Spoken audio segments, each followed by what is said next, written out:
और सूत्रों के मुताबिक जांच में जूते, गाड़ी के टायर और विस्फोट वाली जगह पर एक ही तरह के केमिकल के निशान मिले। सूत्रों के मुताबिक जिस केमिकल के निशान तीनों जगहों पर मिले वो इतना खतरनाक और शक्तिशाली बताया गया कि उसकी थोड़ी सी मात्रा पलक झपकते ही बड़े इलाके को तबाह करने की ताकत रखती है। यानी डॉक्टर उमर ने बड़ी साजिश के तहत खतरनाक केमिकल के जरिए धमाके को अंजाम दिया था। सूत्रों के मुताबिक ब्लास्ट वाली जगह पर गाड़ी के टायर पर और उमर के जूते पर TATP केमिकल के निशान मिले।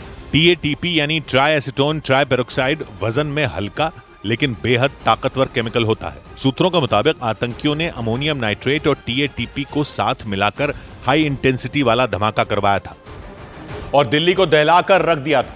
सूत्रों ने बताया कि दिल्ली में बहुत बड़े हमले की तैयारी के तहत आतंकियों ने भारी मात्रा में दोनों केमिकल इकट्ठा कर रखे थे।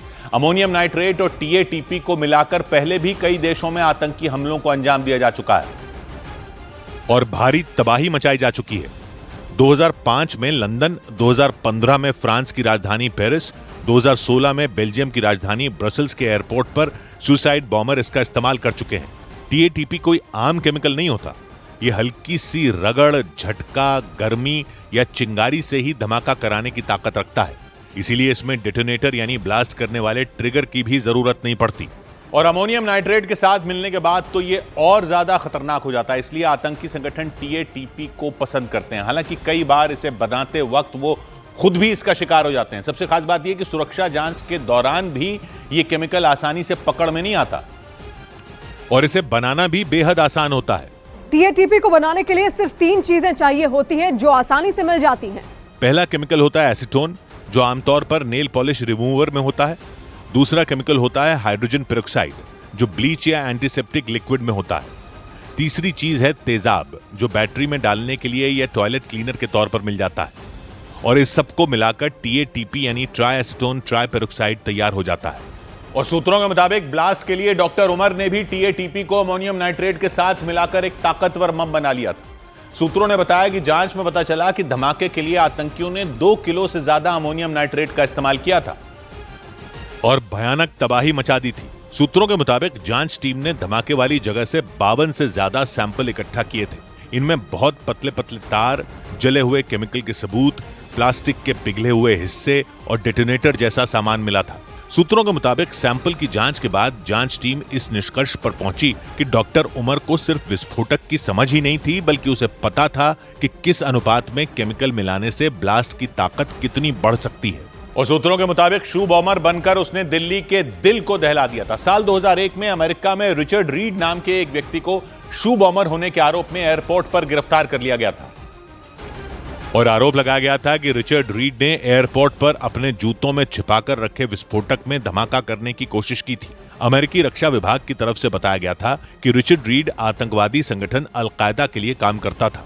विमान के अंदर यात्रियों ने रिचर्ड रीड को उस वक्त पकड़ा था जब वो विस्फोटक के फ्यूज जलाने की कोशिश कर रहा था और उसकी गिरफ्तारी के 5 साल बाद यानी साल 2006 से अमेरिका और ब्रिटेन के सभी एयरपोर्ट पर जूते उतरवाकर यात्रियों की चेकिंग का नियम लागू कर दिया गया था। और जांच एजेंसियों के सूत्रों ने दावा किया कि फरीदाबाद के आतंकी मॉड्यूल में शामिल डॉक्टर शाहीन का टेरर नेटवर्क कई देशों में फैला हुआ था। जांच एजेंसियों ने कुछ ऐसे संदिग्ध लोगों की लिस्ट भी तैयार की जो लगातार डॉक्टर शाहीन के संपर्क में थे और सूत्रों ने दावा किया कि वो सभी संदिग्ध मुस्लिम समुदाय के कम उम्र के नौजवान हैं। इस बात का भी दावा किया गया कि उनमें ज्यादातर नौजवान उच्च शिक्षा प्राप्त कर चुके हैं, मतलब काफी ज्यादा पढ़े लिखे हैं। जम्मू कश्मीर पुलिस ने आतंकी हमले में जांच में जुटी NIA को एक संदिग्धों की लिस्ट सौंपी है जो डॉक्टर शाहीन के संपर्क में थे। और जांच एजेंसियों के मुताबिक डॉक्टर शाहीन ने कई देशों में अपना टेरर नेटवर्क तैयार किया था। दावा किया गया कि वो उस टेरर नेटवर्क की मदद से हिंदुस्तान के कई शहरों में हमले की साजिश रचने में जुटी थी। और सूत्रों के मुताबिक डॉक्टर शाहीन यूपी के सहारनपुर और हापुड़ में आतंकी कैंप खोलने की तैयारी कर चुकी थी।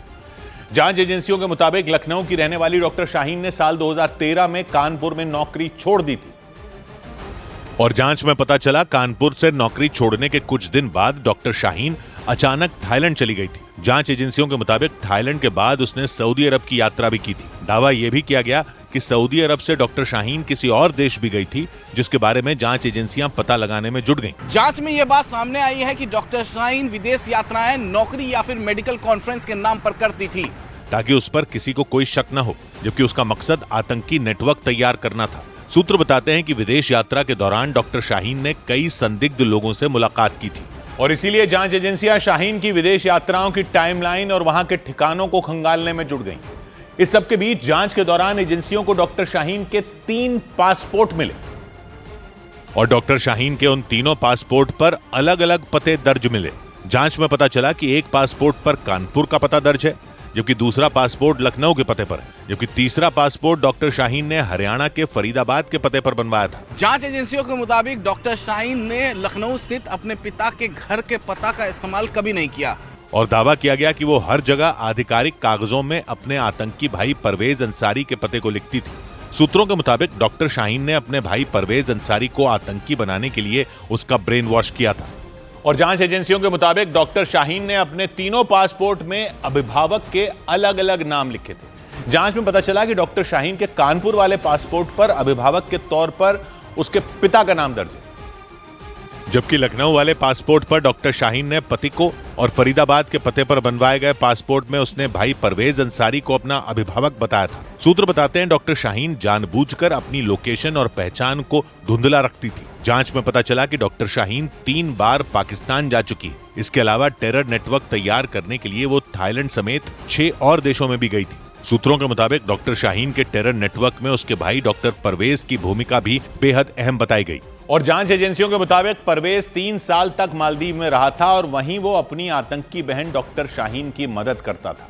सूत्रों ने दावा किया कि मालदीव में रहने के दौरान डॉक्टर परवेज ने आतंकी मॉड्यूल के लिए अलग अलग देशों से पैसों का इंतजाम किया था और सूत्रों ने दावा किया कि डॉक्टर शाहीन कश्मीरी मूल के कुछ डॉक्टरों से भी जुड़ी थी और उनके जरिए आतंकी मॉड्यूल के लिए फंड जुटाया गया था। जांच में पता चला कि परवेज के ही बैंक खाते से निकली रकम से आतंकी हमले के लिए अमोनियम नाइट्रेट खरीदा गया था। सूत्रों के मुताबिक जांच के दौरान डॉक्टर शाहीन का लखनऊ, कानपुर और दिल्ली में कुल 7 बैंक अकाउंट मिले और उन सभी बैंक अकाउंट से करीब 1,55,00,000 रुपए का लेन देन हुआ। इसीलिए जांच एजेंसियां ये पता लगाने में जुट गईं कि पैसा कहां से आया था और फिर उसे किन किन लोगों को भेजा गया था। और सूत्रों के मुताबिक डॉक्टर शाहीन ने फर्जी पते पर साल 2023 में एक सिम कार्ड लिया था। जांच में पता चला कि सिम कार्ड लेने के लिए हरियाणा के फरीदाबाद के धौज कस्बे में मौजूद एक मस्जिद का पता दिया गया था और सूत्रों ने दावा किया कि फरीदाबाद की अल फलाह यूनिवर्सिटी के हॉस्टल में रहने के दौरान भी डॉक्टर शाहीन ने इसी फर्जी सिम कार्ड का इस्तेमाल सबसे ज्यादा किया था। जांच एजेंसियों को पता चला कि जैश ए मोहम्मद के इस फरीदाबाद आतंकी मॉड्यूल में डॉक्टर शाहीन सिर्फ एक सदस्य नहीं थी, बल्कि वहां शाहीन को प्रचार का चेहरा बनाया गया था। सूत्रों के मुताबिक वो कई धार्मिक और सामाजिक आयोजनों में भी शामिल हुई थी और वहां उसने कट्टरपंथ और मुस्लिम समुदाय के मौजूदा हालात जैसे मुद्दों पर भड़काऊ भाषण दिए थे और सूत्रों ने दावा किया कि आतंकी डॉक्टर शाहीन के उन भड़काऊ भाषणों को सोशल मीडिया पर वायरल किया जाता था ताकि आतंकी मॉड्यूल से मुस्लिम समुदाय के लोगों को जोड़ा जा सके। यह बात भी सामने आई कि डॉक्टर शाहीन दुबई भागने की फिराक में थी और इसका पता तब चला जब शाहीन की वीजा वेरिफिकेशन के नाम पर ली गई एक तस्वीर सामने आई। जांच एजेंसियों के मुताबिक शाहीन वीजा बनवाने की तैयारी में थी और इसके लिए पुलिस ने कुछ समय पहले उसकी फोटो वेरिफिकेशन के लिए ली थी। दावा है कि वीजा वेरिफिकेशन के लिए तस्वीर फरीदाबाद स्थित अल फलाह यूनिवर्सिटी के कमरा नंबर 29 में एक पुलिस अधिकारी के द्वारा ली गई थी। इसीलिए जांच एजेंसियों ने आशंका जताई कि आतंकी हमले के बाद डॉक्टर शाहीन ने विदेश भागने का पूरा प्लान तैयार कर रखा था ताकि वो पुलिस की गिरफ्त में आने से बची रह सके। हालांकि डॉक्टर शाहीन के विदेश भागने से पहले ही उसे गिरफ्तार कर लिया गया था। इस दौरान जांच एजेंसियों को पता चला कि दिल्ली में धमाके से पहले डॉक्टर शाहीन आरिफ नाम के डॉक्टर से लगातार बातें करती थी और ये वही डॉक्टर आरिफ है जिसे यूपी एटीएस ने कुछ दिन पहले कानपुर से पकड़ा था। जांच में पता चला कि डॉक्टर शाहीन और आरिफ के बीच रोजाना बात होती थी। जांच एजेंसियों के मुताबिक 1 नवंबर से 7 नवंबर के बीच डॉक्टर आरिफ ने डॉक्टर शाहीन और डॉक्टर मुजम्मिल से व्हाट्सएप पर कई बार बातचीत की थी। जांच में पता चला कि डॉक्टर आरिफ और डॉक्टर शाहीन के बीच 39 वॉइस कॉल और 43 व्हाट्सएप कॉल भी हुई थी। इसके अलावा दोनों ने एक दूसरे को 200 से ज्यादा व्हाट्सएप मैसेज भेजे थे और दिल्ली में हुए आतंकी हमले में डॉक्टर शाहीन का नाम सामने आने के बाद कानपुर में मौजूद गणेश शंकर विद्यार्थी मेडिकल कॉलेज ने उसका नाम डॉक्टरों की बोर्ड लिस्ट से हटा दिया था क्योंकि डॉक्टर शाहीन कानपुर के इसी गणेश शंकर विद्यार्थी मेडिकल कॉलेज में 2006 से 2013 के बीच काम करती थी। लेकिन आतंकी हमले में शाहीन का नाम सामने आने के बाद कॉलेज प्रशासन ने उसका नाम डॉक्टरों की बोर्ड लिस्ट से हटा दिया। डॉक्टर शाहीन के नाम पर कॉलेज प्रशासन ने सफेद रंग की पट्टी लगा दी। इसके अलावा कानपुर की इंडियन मेडिकल एसोसिएशन ने भी उसकी सदस्यता खत्म कर दी। शाहीन ने अपने पति डॉक्टर जफर हयात के साथ 2012 में आईएमए कानपुर की सदस्यता ली थी। इस बीच दिल्ली बम ब्लास्ट में जान गंवाने वाले लोगों की संख्या बढ़कर 15 हो गई। सूत्रों के मुताबिक 10 नवंबर को दिल्ली के लाल किले के पास हुए धमाके में 2 घायलों की इलाज के दौरान मौत हो गई। इसके बाद धमाके में मरने वाले लोगों की संख्या 15 तक पहुंच गई। हादसे में घायल बाकी मरीजों की हालत खतरे से बाहर बताई गई।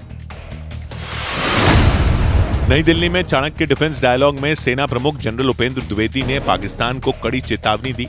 उन्होंने ऑपरेशन सिंदूर को महज एक ट्रेलर बताया